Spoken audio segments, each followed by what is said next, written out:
المجيد والفرقان الحميد. أعوذ بالله من الشيطان الرجيم. بسم الله الرحمن الرحيم.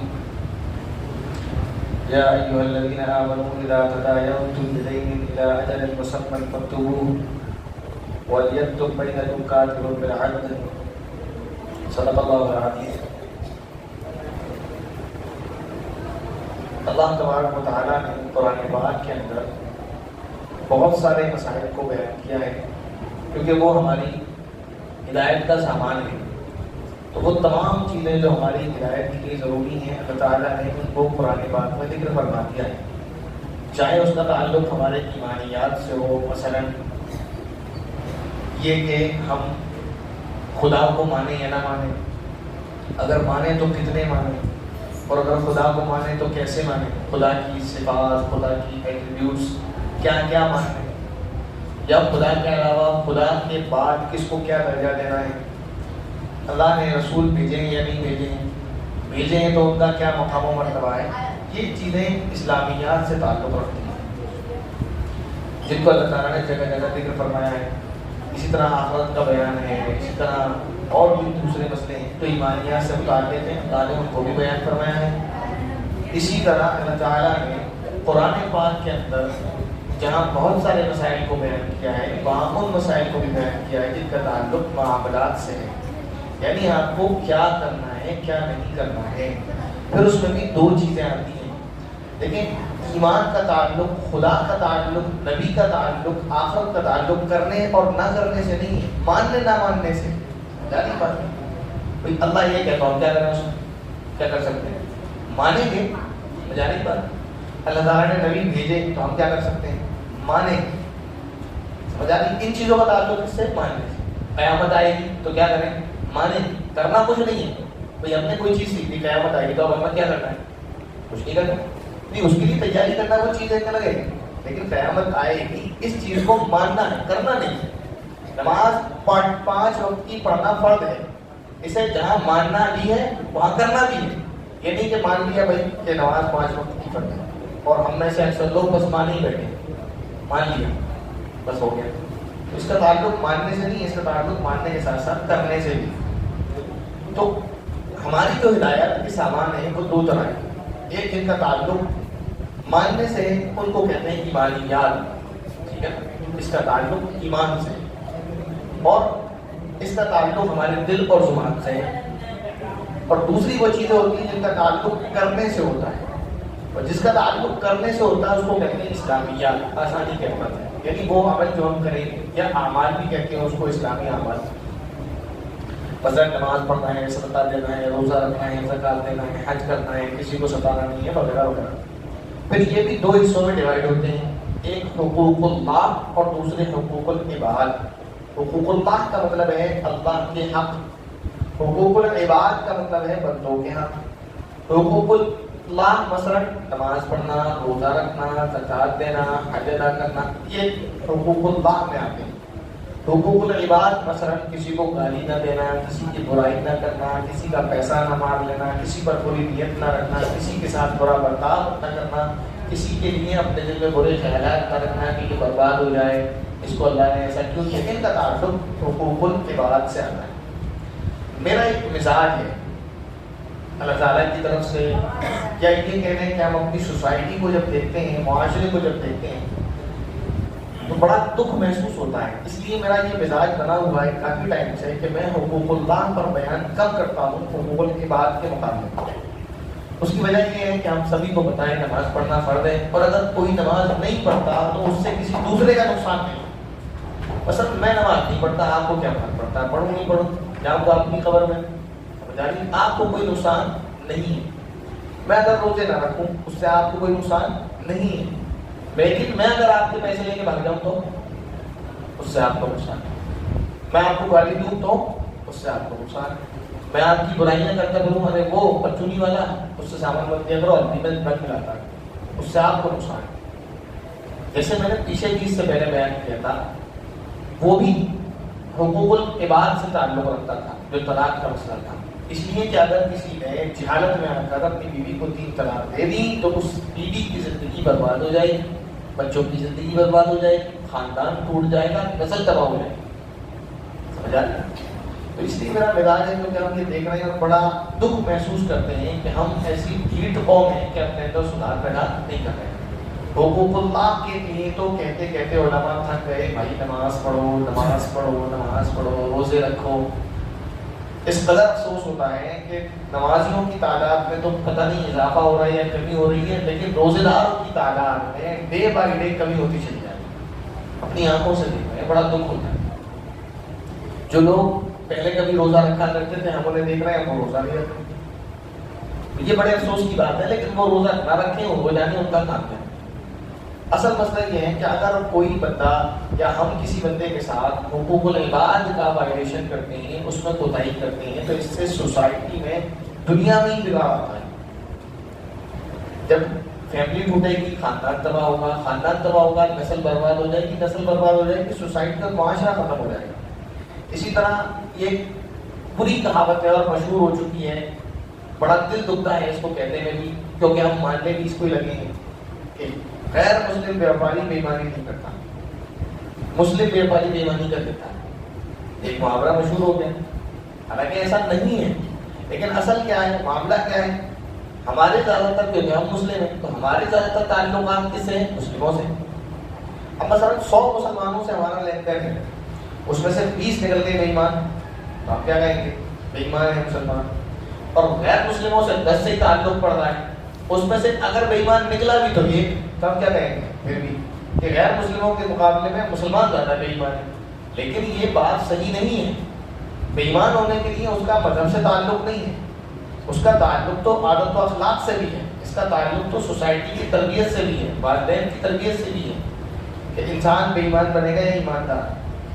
لیکن دکھ کی بات یہ ہے، دکھ کی بات یہ نہیں ہے کہ غیر مسلم زیادہ بے ایمان ہے یا زیادہ ایماندار ہے، یا مسلم زیادہ بے ایمان ہے یا مسلم زیادہ ایماندار ہے. دکھ کی بات یہ ہے کہ ایک بھی مسلمان اگر بے ایمان ہے تو کیوں؟ مجالی پر جہاں اللہ کے نبی کی اتنی ساری احادیث ہیں، ان میں سے ایک حدیث یہ بھی ہے، من غش فلیس منا، جو دھوکہ دے وہ ہم میں سے نہیں. بڑے افسوس کی بات ہے کہ ہم پھر بھی اس سے نہیں باز آ رہے.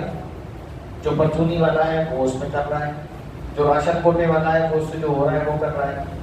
یہ کام ہم کر رہے ہیں. اسی طرح کسی کا پیسہ ادھار لے لیا تو ایسے غائب ہوتے ہیں جیسے گدھے کے سر پہ سی، پھر وہ ساری زندگی مانگتا رہے، اس کو پیسے ملنے والا ہے نہیں. تو یہ ہماری عادتیں یہ خراب ہو رہی ہیں، اس سے ہمارا بڑا نقصان ہے. غیر مسلم آپ کی نمازوں کو دیکھ کے متاثر نہیں ہوگا. ہم نماز پڑھیں اور نماز پڑھتے پڑھتے ہماری پیشانی پر نشان پڑ جائے، پاؤں میں برم آ جائے، کس سے غیر مسلم کو کیا فرق پڑے گا؟ کچھ بھی نہیں. آپ روزے رکھتے ہیں، سب کو پتا ہے غیر مسلموں کے بھائی مسلمان پورے مہینے روزہ رکھتے ہیں، اور صبح صادق سے لے کر رات سے اور رات کو پھر مغرب تک رکھتے ہیں، اس سے کوئی فرق نہیں پڑتا ہوں. لیکن ہمارے عادت و اخلاق سے فرق پڑتا ہے. اگر ہم معاملات میں ایک نمبر ہی کریں گے، وہ کبھی ہماری تعریف نہیں کرے گا فلاں صاحب نماز بہت اچھی پڑھتے ہیں، وہ کبھی نہیں کہے گا کہ رمضان میں پورے 30 روزے رکھتے ہیں. لیکن اگر ہمارا لین دین صاف ستھرا ہوگا، وہ کہے گا کہ بندہ ایک نمبر ہے، 1 روپے کی بےایمانی ادھر سے ادھر نہیں کرتا. ہم جو ہیں یہ سمجھیں غیر مسلموں کے سامنے مسلمان نہیں ہیں، بلکہ نبی پاک صلی اللہ علیہ وسلم کی چلتی پھرتی تعلیمات ہیں. لیکن ہم سمجھ نہیں رہے. بھئی ہم اپنے آپ کو مسلمان کیوں کہتے ہیں؟ کوئی پوچھے آپ سے کہ آپ کونوں کے ساتھ مسلمان، تو مسلمان کس کو کہتے ہیں؟ جو من مرضی کرے اسے کہتے ہیں. کسے کہتے ہیں مسلمان؟ جو اللہ اور اللہ کے رسول صلی اللہ علیہ وسلم کے طریقے کے مطابق زندگی گزارے. تو ہم اس کو اپنی پہچان یہ بتائیں گے کہ ہم مسلمان ہیں کیونکہ ہم نے پڑھا کلمہ لا الہ الا اللہ. اس کا مطلب یہ جو اللہ نے کہا وہ ہمیں ماننا ہے، اور محمد رسول اللہ، اس کا مطلب یہ کہ جو نبی پاک صلی اللہ علیہ وسلم نے کہا وہ ہمیں ماننا ہے، تو ہم مسلمان ہیں. اب غیر مسلم کیا دیکھ رہے ہیں؟ مسلمان بے ایمانی بھی کر رہا ہے، مسلمان گالیاں بھی دے رہے ہیں. اب تو افسوس کی بات ہے، پہلے رمضان کا خیال کر لیا کرتے تھے تو رمضان میں بھی گالیاں دیتے ہیں. پہلے مسجد کا خیال کر دیا کرتے تھے، اب تو مسجدوں کے دروازے پہ کھڑے ہو کر گالیاں دیتے ہیں. تو ہم یہ نہ سمجھیں کبھی اپنے آپ کو کہ ہم اگر گالی دے رہے ہیں تو کیا ہو گیا، اگر ہم کچھ غلط کر رہے ہیں تو کیا ہو گیا. نہیں، ہم لوگوں کے سامنے اسلام کی تعلیمات کو پیش کر رہے ہوتے ہیں. اب ہم ان کے سامنے غلط چیز پیش کرتے ہیں تو یہ سمجھتے ہیں بھائی یہ مسلمان ہے، اسی طرح نہیں کر رہے ہیں، بھائی ان کے پسند ہے. اب کوئی غیر مسلم ہے، وہ اگر مسلمان کو دیکھے کہ شراب پیتا ہے تو وہ کہے گا، اگر کبھی اس کے دل میں خیال کیا ہے کہ میں اسلام قبول کر لوں تو وہ کہیں کیا کروں گا، میں ابھی بھی شراب پیتا ہوں، مسلمان ہو کے پھر بھی شراب پیوں گا، یہ پیے گا. اس پر آپ کو لگتا ہے کہ مذاق کی بات ہے، مذاق کی بات نہیں، میں اس پر آپ کو سناؤں کتنا اثر کرتا ہے جملہ، میں اپنا واقعہ سناؤں. یعنی اگر ہم شراب پئیں، جھوٹ بولیں، برائیاں کریں اور یہ کریں کہ جو دکاندار آپس میں کرتے ہیں کہ اس سے سامان مت لو، وہ گھٹیا سامان بیچتا ہے، میرے پاس سے لے جانا، ابھی نہیں کل نہیں جانا. یہ مسلمانوں کے اندر یہ چیز پائی جاتی ہے، جبکہ غیر مسلموں میں یہ کڑوی حقیقت ہے. یہ چیز ہم نے خود دیکھی ہے. اگر وہ سامان نہیں رکھتا ہے، وہ یہ نہیں کہ ختم ہو گیا، وہ سامان رکھتا ہی نہیں ہے بندہ، اور اس سے پوچھو کہ یہ کہاں ملے گا، یہ آپ کے پاس ہے، نہیں بھی پوچھو اسے تو لسٹ دو کہ یہ سامان چاہیے مجھے، اور اس کی لسٹ، اس لسٹ میں اگر 5 چیزیں اس کے پاس ہیں، 5 چیزیں اس کے پاس نہیں ہیں، ختم ہو گئی یا نہیں رکھتا ہے، وہ آپ کو باقاعدہ ایڈریس بتائے گا، آگے سے لیفٹ لے لینا بھائی صاحب، فلاں جگہ ایسی دکان ہے اور اس پر آپ کو یہ سامان مل جائے.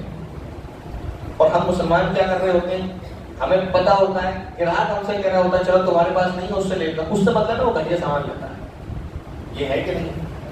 تو جب یہی چیزیں ہمارے اندر ہیں اور یہی چیزیں ہم اپنے اندر رکھیں گے تو غیر مسلموں کو ہم کیا تاثر دیں گے اور وہ ہم سے کیا سیکھیں گے؟ یعنی اگر وہ ہم کو دیکھ کر اسلام کی طرف اٹریکٹ ہو تو کس بنیاد پر؟ مجھا رہی ہے بات؟ آپ کہیں کہ ہمارے روزے، نماز، حج اور زکات کو دیکھ کر تو وہ ایسی ایسی تیرتھ یاترا کرتے ہیں، آپ کر بھی نہیں سکتے. اور روڈوں پر لوٹتے ہوئے جاتے ہیں، آپ کریں گے؟ بالکل نہیں کریں گے. ایک تو آپ کہتے ہیں کہ بھائی یہ سمجھ سے باہر کام ہے، یہ نہیں ہونا چاہیے، لیکن آپ کر بھی نہیں سکتے کیونکہ ہم اور آپ مسجد میں 5 وقت نہیں آ پاتے. تو یہاں سے لے کے کئی 100 کلومیٹر لوٹتے ہوئے جانا، یہ ننگے پیر جانا تو ہمارے بس کا نہیں. اور یہ ان نیچرل چیزیں اس لیے اللہ تعالیٰ نے یہ ہمارے ذمہ لگائی بھی نہیں. اللہ تعالیٰ نے حج کا حکم فرمایا کہ بھائی آرام سے پلین میں بیٹھ کے جائیں اور سکون سے وہاں اتریں، ہوٹل بک کریں، سکون سے کھائیں پیئیں، بس آ کر عبادت کریں. یہ نہیں کہا کہ یہیں سے پیدل جاؤ، کیونکہ یہ ان لاجیکل ہے اور بالکل دماغ سے پرے بات ہے. لیکن وہ مانتے ہیں، ان کا اپنا مسئلہ ہے. میرے کہنے کا مطلب یہ ہے کہ اللہ تعالیٰ نے ہمارے ذمہ ایسے کام نہیں لگائے ہیں جو ہم کر نہیں سکتے. لیکن پھر میں آپ کو یہ سمجھا رہا ہوں کہ ہماری نمازیں، ہمارے روزے، ہمارا صدقہ و خیرات یہ دیکھ کر کبھی وہ متاثر نہیں ہوں گے. اس لیے کہ اگر ہم صدقہ کرتے ہیں، ٹھیک ہے ہم بہت صدقہ کرتے ہیں، اس میں کوئی دو رائے نہیں ہے، ہم بہت زیادہ صدقہ کرتے ہیں، لیکن ہمارا جو صدقہ ہے وہ نہیں نظر آتا جس کے مقابلے میں دوسروں کا نظر آتا ہے. انہوں نے ہاسپٹلس بنائے ہیں، کالج بنائے ہیں اپنے. میں ایک دن ایوریج لگا رہا تھا بیٹھا ہوا آج رمضان میں. ہمارے اب عید آ رہی ہے نا، تو عید پر جو صفائی کرمچاری ہوتے ہیں وہ سب گھروں میں جاتے ہیں، عیدی لینے کے لیے آتے ہیں. آپ کو پتا ہے آپ کے یہاں بھی آتے ہوں، ہمارے یہاں بھی آتے ہیں، ہر گھر میں آتے ہیں. اور آپ بتائیں 10 روپے سے کم کوئی دے گا اس کو؟ نہیں دے گا. میں نہیں کہہ رہا کہ آپ اس کو بالکل نہ دیں، 10 روپے سے کم نہ دیں، آپ کی عید ہے، آپ کی خوشی اور دے کے ثواب ملے گا یقین تو آپ دیتے ہیں. ایک محلے میں آپ مانیں گے 1000 گھر ہوتے ہیں یا نہیں مانیں گے؟ کوئی چھوٹا محلہ وہ بات ہے، لیکن ایوریج ایک محلے میں کتنے گھر ہوتے ہیں؟ 1000 گھر. اب وہ تقریباً ہر گھر میں جاتا ہے اور کوئی اسے عید کے لیے 10 روپے دینے سے منع نہیں کرتا. اب آپ 10 کو 1000 سے ملٹیپلائی کر لیں، کتنا ہو گیا؟ کتنا ہو گیا؟ 10,000. ٹھیک ہے نا؟ کتنے دن کا؟ ایک دن کا. یہ ہم نے یوں ہی نکال دیا اور ہم کرتے ہیں عید والی میں. لیکن کیا وجہ ہے؟ کیونکہ ہمارے یہاں سوچ نہیں ہے، ذہن نہیں ہے، پلاننگ نہیں ہے، جس کا نتیجہ یہ ہے کہ ہمارے پاس نہ کوئی کالج ہے، نہ کوئی ہاسپٹل ہے، نہ بچیوں کے لیے بہت ضروری ہے. ہم اگر چاہیں تو اپنے علاقے میں، اپنی سوسائٹی میں اپنا ایک ہاسپٹل اور کالج آرام سے چلا سکتے ہیں.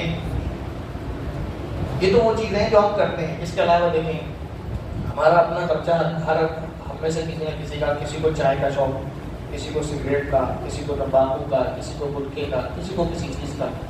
ایوریج کم سے کم 10 روپے کا تو مانیں گے آپ. حالانکہ یہ عقل میں آنے والی بات نہیں، اس سے زیادہ خرچ کرتے ہیں لوگ گٹکے تمباکو.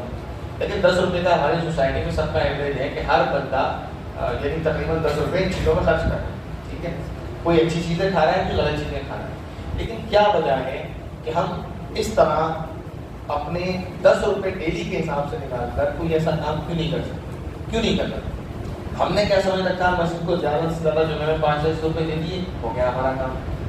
یہ نہیں ہے بھائی. ہم جہاں سے مالی خدمت کریں گے ویسے ہی ہمیں اپنی جانی خدمت بھی کرنا چاہیے. ادب اور تعظیم یہ تو تبھی نظر آئے گا نا کہ ہم خود مسجد کی خدمت کریں. کبھی توفیق ملا تو جھاڑو لگا دیں، کبھی مسجد میں کام چل رہا ہو تو اینٹیں پہنچوا دیں.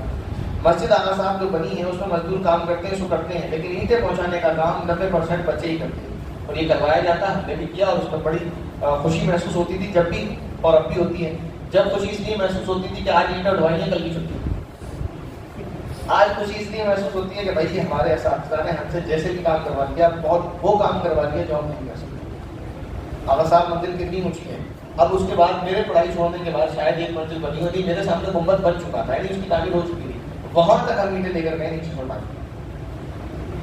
اس وقت اس خوشی میں لے کے جاتے تھے بھائی اینٹیں اٹھاؤ, اب کیا اگلے دن کی چھٹی.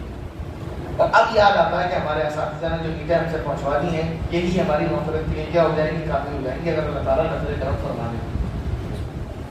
تو یہ کام کرنے کے صرف 5-10 روپے دے کے ذمہ داری ادا نہیں ہو جاتی, کیونکہ 5-10 روپے کوئی دینے کی چیزوں کی جمعے کے دن شرم تھوڑی سی محسوس کرنا چاہیے ہمیں اپنے اندر کہ ہم مسجد میں 5 روپے دے رہے ہیں. اپنے بچے کو کون آج 5 روپے دیتا ہے؟ کوئی بھی دیتا ہے, اس سے زیادہ دیتا ہے. کوئی مانگنے والا آ جائے اس کو دیتے ہیں, اچھی بات ہے, لیکن مسجدوں جو ہمارے اسلام کے قلعے ہیں, جو ہماری نسلوں کے اور ہمارے ایمان کو محفوظ رکھنے کے ذریعے ہیں, ہم وہاں خرچ نہیں کرتے. اچھا, اس کے بعد ایک اور بات اور آخری بات, وہ کیا؟ کوئی فقیر آ جائے گا ہم اس کو دے دیتے ہیں, کوئی مانگنے والا آئے ہم اس کو دیتے ہیں. رمضان آیا زکات کے لیے ضرورت مندوں کو ڈھونڈتے ہیں, دیتے ہیں. لیکن میں ہمیشہ یہ بات کہتا ہوں اور پھر کہہ رہا ہوں, بڑے افسوس اور دکھ کی بات یہ ہے کہ ہمیں جس کو صحیح معنوں میں دینا چاہیے اس کو نہیں دیتے. اور میں زکات دینے کی بات نہیں کر رہا ہوں, صدقہ دینے کی بات نہیں کر رہا ہوں, ہدیہ دینے کی بات کر رہا ہوں. اور احسان مانتے ہوئے, احسان کرتے ہوئے نہیں, احسان مانتے ہوئے. کس کو دینا ہے؟ اپنے امام صاحب جو ہماری نمازوں کی حفاظت کے ذمہ دار ہیں. بھائی آپ اپنے دل میں جھانکیں اور کوئی مجھے بتا دے ایمانداری سے, اپنے آپ بھی بتا دے, مجھے نہ بتائے. خود ہمارا بھی حال ایسی ہے, کوئی بتا دے امام صاحب نے فجر کی نماز میں کون سی صورتیں پڑھائی تھی اور مغرب میں کون سی پڑھائی تھی اور عشاء میں کون سی پڑھائی تھی. کتنے لوگ یاد رکھ پاتے ہیں؟ تو ہم جب نیت باندھتے ہیں تو ہمیں پتہ یہ بھی نہیں ہوتا پتہ کون سی چل رہی ہے, لیکن ہم سلام پھیرتے ہیں اور ہماری نماز ہو جاتی ہے. کیوں ہو جاتی ہے؟ تو امام صاحب نے پڑھائی ہے. آپ کسی بھی عالم سے پوچھ لیں, اگر ہم ایسی نماز پڑھیں اللہ اکبر نیت باندھی, یہی نہیں پتا کہ رکعت کون سی ہے, یہی نہیں پتا کہ ہم پڑھ کیا رہے ہیں, تو یہی نہیں پتا کہ رکعت کون سی ہے, تو 3 پڑھی یا 4 پڑھی یا 2 پڑھی یا 5 پڑھ دی, پتہ ہی نہیں, نماز ہو جائے گی؟ نہیں ہوگی. اور ہماری نمازیں ہو رہی ہیں, ہمیں ہوش بھی نہیں ہوتا. کئی مرتبہ ایسا ہوتا ہے نیت باندھی, اس کے بعد سلام پھیرنے کے بعد ہوش آتا ہے, نماز ہوگی؟ ہوتا ہے نہیں ہوتا ہے. کبھی کبھی ٹینشن زیادہ ہو جاتی ہے, آدمی زیادہ سوچ رہا ہوتا ہے. ایسی نماز آپ اکیلے پڑھیں گے نہیں ہوگی, لیکن امام صاحب کے پیچھے پڑھی ہے تو ہو گئی. جو ہماری نمازوں کا ضامن ہے, جو ہماری نمازوں کی حفاظت کرنا ہے, سب سے بڑی بات چیز ہے.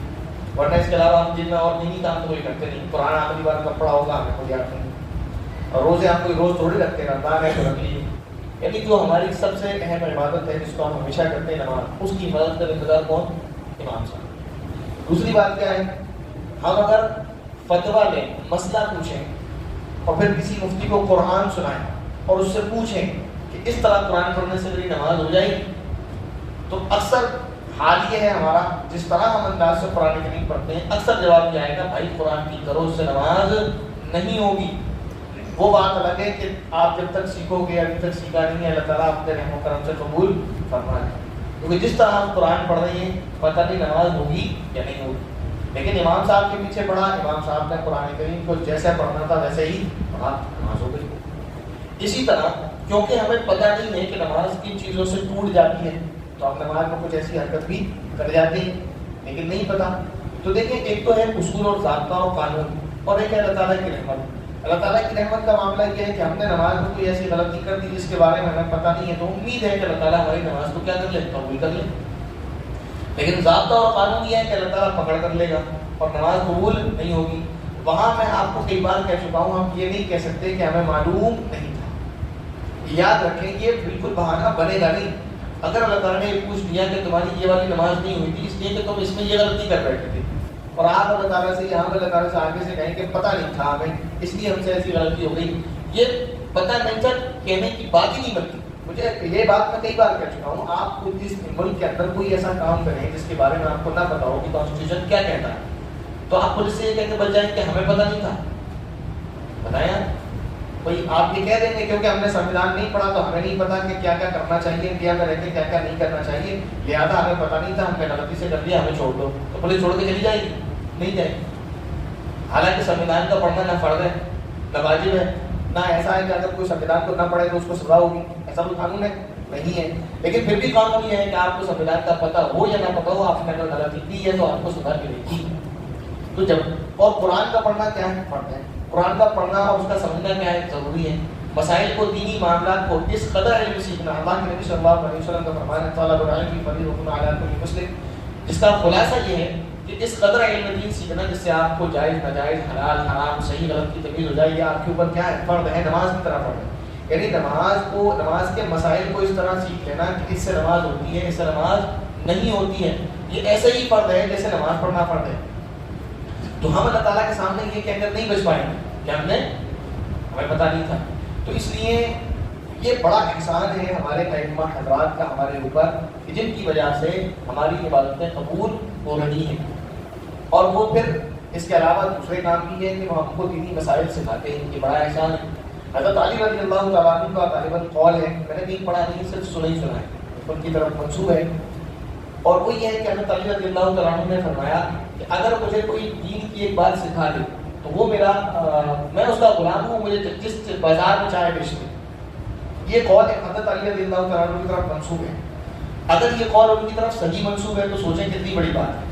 لیکن اگر ان کی طرف غلط منسوب ہے کہ انہوں نے یہ قول نہیں بھی کہا تو یقیناً یہ بات طے ضرور ہے کہ کسی نہ کسی بزرگ کا قول ہے یہ کسی بڑے عالم کا ہے، کسی بڑی شخصیت کا یہ قول ہے کہ اگر کسی نے مجھے دین کا ایک مسئلہ بتایا تو وہ میرا مالک ہے اور میں اس کا غلام ہوں، جس بازار میں چاہے اس کو بیچ دے.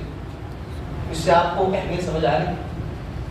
لیکن بڑے افسوس کی بات ہے، قرآن کریم نے بھی یہ ذکر فرمایا، احادیث میں بھی آتا ہے کہ مانگنے والوں کو تو ہم دے دیتے ہیں، اصل حقدار وہ ہیں جو مانگتے نہیں ہیں اور ضرورت مند ہیں. اور میں پھر اس کو اس طرح کہہ نہیں رہا کہ آپ یہ سوچیں کہ امام صاحب ضرورت مند ہے، امام صاحب کو ضرورت ہے، امام صاحب کی سیلری کا، امام صاحب کا احسان ہے ہمارے اوپر.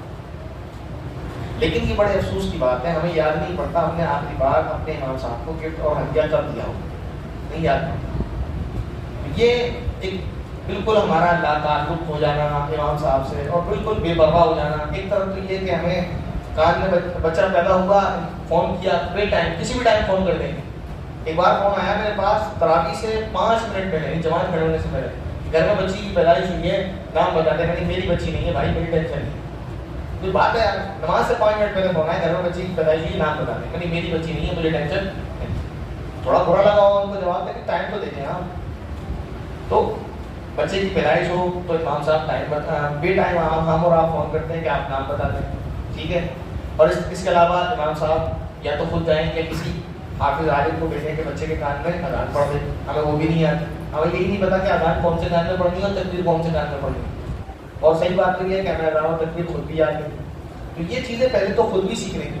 دوسری بات یہ کہ ہمارے پیدائش سے لے کر ہمارے مر جانے کے بعد تک ہمارے ائمہ حضرات کے ہمارے اوپر بڑے احسانات ہیں اور ان کا حق ہے کہ ہم ان کی خدمت کریں. بہت پیچھے جانے کی ضرورت نہیں ہے، کیونکہ اگر پیچھے جائیں تو آپ یہ خیال آتا ہے کہ وہ پچھلے لوگ تھے ان کے اندر تو دین کا جذبہ تھا. ابھی کی میں بہت قریب کی بات بتا رہا ہوں، کسی لاکھ سال کی. اور اس کام کو کرنے والا یہ نہیں کہ آپ سوچیں کہ صاحب وہ عالم ہیں تو ان کو علم ہے تو انہوں نے اسے کر لیا. نہیں ایسا نہیں. نارمل بندہ ہمارے آپ کی طرف، یعنی جس نے علم دین پراپر حاصل نہیں کیا وہ عالم، اس نے اپنے بیٹے کے حفظ قرآن کی خوشی پر جو بچے کا استاد ہے اس کو 11 لاکھ روپے دیے. 11 لاکھ روپے کی رقم سمجھتے ہیں؟ چھوٹی رقم نہیں ہوتی. 1100 روپے لے پاؤ گے میں نے 11 لاکھ روپے دیے کسی سال. کیوں دیے؟ وہ جانتا ہے کہ میرے بیٹے کو حافظ بنا کر اس کے استاد نے اس کے اوپر، میرے اوپر، اس کی ماں کے اوپر اور ہمارے خاندان کے اوپر کتنا بڑا احسان کیا. وہ قدر جانتا ہے، پہچانتا ہے تو قدر کر رہا ہے. ہم قدر پہچانتے نہیں، قدر نہیں کر رہے. ایک آخری قول اور آخری بات، اس کے بعد بات ختم. آپ کو پتا ہے حالات کہاں تک چلے آ رہے ہیں. ہم اپنے بچوں کو دینی تعلیم نہیں دے رہے تو نہ کریں پڑھنا. اس پر میں ایک قول سناتا ہوں آپ کو. مولانا اشرف علی تھانوی رحمۃ اللہ علیہ کا بڑے عالم ہیں، یہ میں نے پہلے بھی آپ کو سنایا تھا. اور یہی قول تقریباً حضرت سفیان ثوری رحمۃ اللہ علیہ کا جو بڑے محدث گزرے ان کا ہے. الفاظ تھوڑے تبدیل ہیں لیکن دونوں کا خلاصہ یہ کیا. حضرت تھانوی رحمۃ اللہ علیہ نے میرٹھ میں یہ بات فرمائی تھی کہ اگر تم علماء کی قدر نہیں کرو گے تو ایک دن آئے گا کہ یہ علماء کوئی کرانے کی دکان کھولے گا، کوئی پرچینی کی دکان کھولے گا، کوئی کچھ کرے گا، کوئی کچھ کرے گا، یہ اپنے بیوی بچوں کے پیٹ پال لیں گے لیکن تمہاری نسلیں مرتد ہو کر بنے گی. اور وہ ٹائم ہم دیکھ رہے ہیں، آپ روز دیکھ رہے ہوں گے. کیا وجہ ہے کہ ہم اپنی اولاد کی تربیت نہیں کر پائے، نہیں کر رہے ہیں. لیکن آج بھی جتنا دینی ماحول ہے یہ زبردستی، یہ ہمارے علماء ہی ہیں جو زبردستی ہمارے بچوں کو کھینچ کھینچ کر مسجد کے اندر لاتے ہیں. زبردستی ان کو پڑھاتے ہیں، دینی تعلیم سکھاتے ہیں اور ان کے اندر دینی شعور اور بیداری پیدا کرتے ہیں. ورنہ حقیقی بات یہ ہے کہ ہم میں سے کتنے ہی ماں باپ ایسے ہوں گے، کوئی شاید ہاتھ اٹھا کے بتا دے کہ جس نے اپنے بچوں کو سکھایا ہو بیٹا اللہ ایک ہے، اللہ کے علاوہ کسی اور کو معبود نہیں ماننا ہے، اللہ کے علاوہ کسی کو اپنا رب نہیں ماننا ہے، چاہے تمہاری جان چلی جائے. یہ جملہ شاید ہی کسی نے سکھایا. میرے کہنے کا مطلب اور خلاصہ یہی ہے کہ اگر آج بھی ہم نے اس وقت میں بھی ایسے برے دور میں بھی اپنے علماء کی قدردانی نہیں کی، یقیناً ایسا ہوگا پھر بہت سارے علماء جو مساجد اور مدارس سے دور ہو جائیں گے، کیونکہ بیوی بچے ان کے بھی ہیں، دکھ تکلیف ان کو بھی ہوتی ہے. اور پھر جب وہ بیوی بچوں کی طرف دھیان دیں گے تو پھر ہماری نسلوں کی طرف کوئی دھیان دینے والا نہیں ہوگا اور اس کے ذمہ دار ہم خود ہوں گے. اور پھر اللہ تعالیٰ کے یہاں ہماری بڑی جو ہے بہت سخت پکڑ ہوتی ہے. اگر بندہ گناہگار ہے تو اس کی 1% چانس ہے کہ وہ جنت میں چلا جائے گا، لیکن بندے کے دل میں اگر کفر اور شرک ہے ذرا سا بھی تو گارنٹی اس بات کی کبھی زندگی میں جنت میں نہیں جائے گا، ہمیشہ اس جہنم میں رہتا رہے گا. لیکن بڑے افسوس کی بات ہے کہ آج بھی ایسے برے دور میں بھی ہمیں اپنے بچوں کی رتی پر پرواہ نہیں ہے کہ ہم انہیں خود دین کی تعلیم سکھائیں یا ان کو علماء سے ربط و تعلق ان کا کرائیں کہ بچپن میں وہ سیکھ جائیں کہ دین تعلیم کیا ہے. بچپن میں جو سیکھتا ہے وہی سیکھ جاتا ہے، بڑے ہونے کے بعد آپ اس کو سکھا نہیں سکتے. بڑا اگر ہو گیا جس ماحول میں وہ بڑا ہوتا ہے وہ اس ماحول کا پورا اثر لے کر رکھتا ہے، پھر آپ اس کو بدلنا بہت مشکل ہو جاتا ہے، نہیں سمجھا سکتے. تو میرے کہنے کا مطلب یہ ہے کہ اگر آپ توجہ نہیں دیں گے، دھیان نہیں دیں گے اپنی اولاد پر، اور آپ علماء کو سپورٹ نہیں کریں گے کہ وہ آپ کی اولاد کے ایمان کو بچانے کا سبب بنے، اور ایسے ہی بے تعلق جو لا تعلقی کا اظہار آپ کرے رہیں گے تو بڑا نقصان ہے. جو میں آپ کو ایگزامپل دے رہا ہوں یہ سچے واقعات ہے، میں آپ کو سنا رہا ہوں، کوئی کہانی نہیں. اور یہ وہ واقعات ہیں جو میں نے جن کو خود اپنی آنکھوں سے دیکھا اور سنا ہے وہ میں آپ کو بتا رہا ہوں. یہ نہیں ہے کہ کسی دور کی سنی ہوئی بات ہے تو پتہ نہیں سچی بات ہے یا جھوٹی بات ہے. اس لیے اب جیسے وہ بچی ہے، اب ظاہر ہے اس نے یہ والی بات یہ جملہ بولا کیسے بولا، اب آپ نے اس کو کچھ بتائی نہیں. یا وہ جو آگرہ والا واقعہ میں سنا رہا ہوں اس نے گردوارے میں سجدہ کیا کیسے کیا، اب آپ نے کچھ بتایا نہیں. تو اگر اب ہم بھی دیکھ لیں کیا ہم اپنے بچوں کو صرف اسکول بھیج رہے ہیں یا انہیں دینی تعلیم بھی سکھا رہے ہیں. اگر انہیں ہم صرف اسکول بھیج رہے ہیں تو یہ ڈر آپ کو اور ہمیں ہونا چاہیے، اور صرف ڈر نہیں ہونا چاہیے بلکہ ہمیں سے فکر ہونا چاہیے کہ ان کو بتائیں کہ اسلام کیا چیز ہے، توحید کیا چیز ہے، شرک کیا چیز ہے اور کفر کیا چیز ہے. اللہ تعالیٰ سے دعا ہے کہ اللہ تعالیٰ ہمیں ان تمام باتوں پر عمل کرنے کی توفیق نصیب فرمائے. آمین.